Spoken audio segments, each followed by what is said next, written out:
Assalamualaikum warahmatullahi wabarakatuh. Alhamdulillahi Rabbil Alamin. Allahumma salli ala Sayyidina Muhammad wa ala ali Sayyidina Muhammad. Kita dalam segala urusan dunia mengambil keputusan, kita harus bermusyawarah. Tapi kalau dalam hal ibadah tidak semestinya bermusyawarah. Artinya kalau kita mau laksanakan kewajiban kita, masa kita bermusyawarah dulu? Allah Subhanahu wa taala memanggilkan kita untuk menunaikan salat kita 5 waktu, tidak perlu dimusyawarahkan. Kalau kita sudah mendengar hayya 'alas salah, hayya 'alal falah, segera tunaikan kewajiban kita. Kalau kita perhatikan dalam Al-Quran, banyak ayat-ayat yang Allah Subhanahu wa taala ikatkan salat dengan zakat, atau bahasa lain salat dengan infak, sebagaimana firman Allah Subhanahu wa taala di suratul Baqarah, dan saya yakin semuanya hafal. A'udzu billahi minasyaitonir rajim. Bismillahirrahmanirrahim. Alif lam mim. Dzalikal kitabu la raiba fihi hudan lil muttaqin. Alkitab ini petunjuk bagi siapa? Bagi muttaqin. Dan Allah menjelaskan sifat-sifat mereka. Kalau kita ingin meniru mereka, ingin bergabung bersama mereka, ingin menjadi seperti mereka, ikutilah penjelasan Al-Quran. Siapa sih al-muttaqin ini?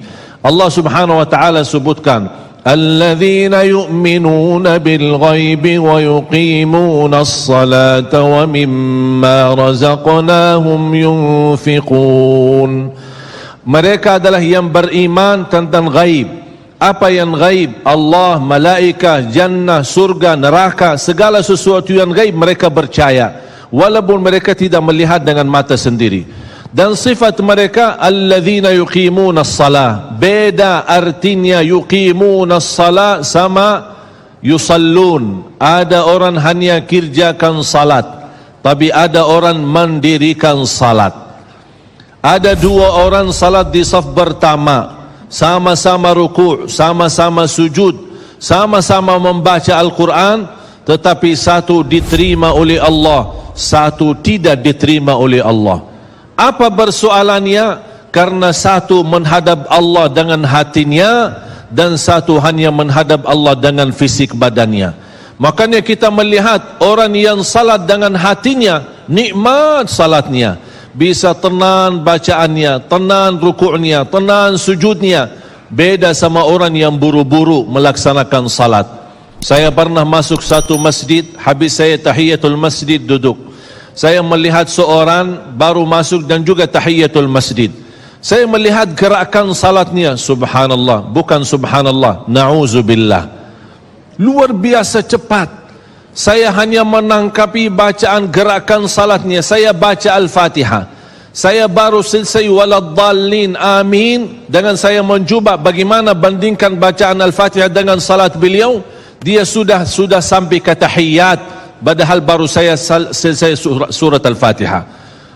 Salat apa ini yang kita kerjakan?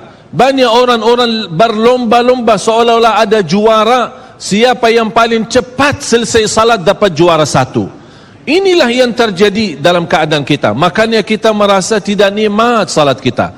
Yang kita hanya kejar seminar khusyuk dalam salat, latihan khusyuk dalam salat. Sebenarnya Bapak Ibu biar faham, tidak ada perintah dalam Al-Quran memerintahkan salat yang khusyuk. Tidak ada perintah dari Rasul salat yang khusyuk. Salat khusyuk itu apa? Salat yang khusyuk hasil dari salat yang tenang. Allah perintahkan ketenangan dalam salat. Ar-Rasul SAW memerintahkan ketenangan dalam salat. Kalau sifat khusyuk adalah sifat orang mukmin yang melaksanakan salat tuma'nina. Qad aflahal mu'minun alladzina hum fi salatihim khashi'un. Ketika ada seorang datang ke masjid di zaman Rasulullah sallallahu alaihi wasallam, masuk masjid, tahiyatul masjid, selesai salat, dia datang kepada Rasul mau salaman, Rasul tidak menjawab. Bahkan Rasul berkata, salli fa innaka lam tusalli. Salatlah karena kamu belum salat. Dia pergi ke depan, salat lagi, selesai balik lagi bertemu Rasul.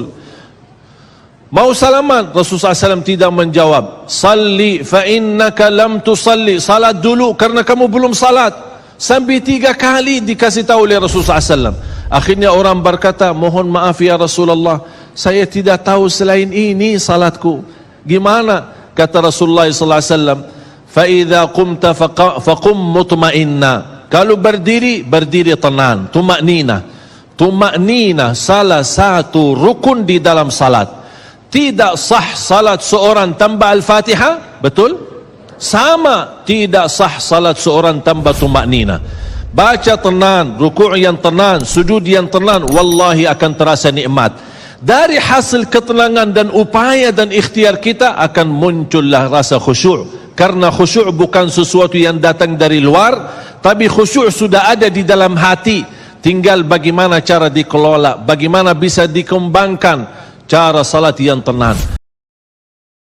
Waalaikumsalam warahmatullahi wabarakatuh.